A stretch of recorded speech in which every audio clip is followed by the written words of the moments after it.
the typical driver side null, you're gonna have a dip in your frequency response. I'd say between 100 and 150 hertz, simply because the mid bass is pretty much shooting at your leg. So the reflections and also the distance between one driver and the other, it's gonna give you those bad reflections. So when people move the mid bass up in the kicks, obviously the kicks are solid. There's gonna be almost zero vibration going to your doors, which is gonna mean an overall quieter system, less distortion, better sound. But something that's very popular in Europe, it's getting a lot more popular here in the States these last few years, is the infamous front sub. So what a front sub can do is take a lot of that lower frequency energy, take it away from. So from my understanding, what a front sub can do is take away a lot of that lower frequency energy from the doors. So for example, in the future, when I am able to install this front sub, I would be crossing it either from 40 to 80 hertz or 50 to 100 hertz. That way, a lot of that actual bass or mid bass is coming from the front sub, which again, I can either mount it here up front in the center, or I could squeeze it in to the footwell of the passenger side. I really like how it looks here in the center. I have the space for it. It'll be a lot easier, but at the end of the day, I do have to take measurements and see where it performs best.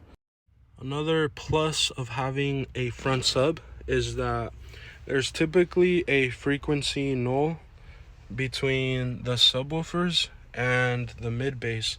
So that crossover point, I'd say between 70 and 80 hertz, there's always something going on there when you're tuning. One thing I love about having the SQ system in my truck is that frequency null from the mid bass and the subs, it's a lot more drastic when you have subwoofers in the trunk.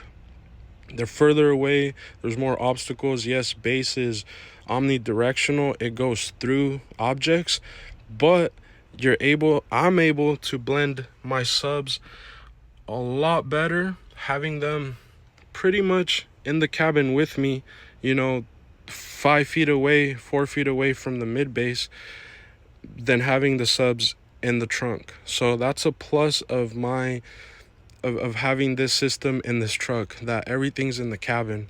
I do have to kind of turn them down a bit because the cabin gain, the transfer function, it boosts the subs a ton.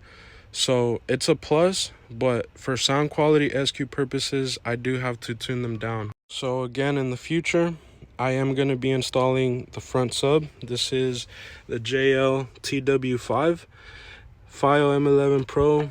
I mean, even with the grill on, it's still shallower than the File.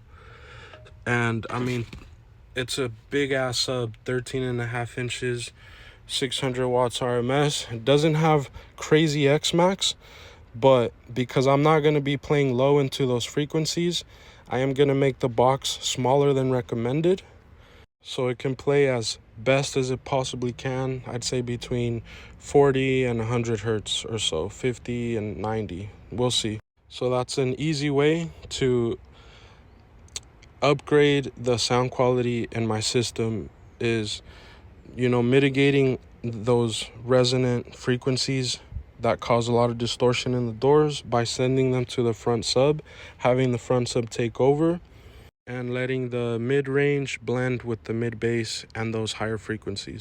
Okay,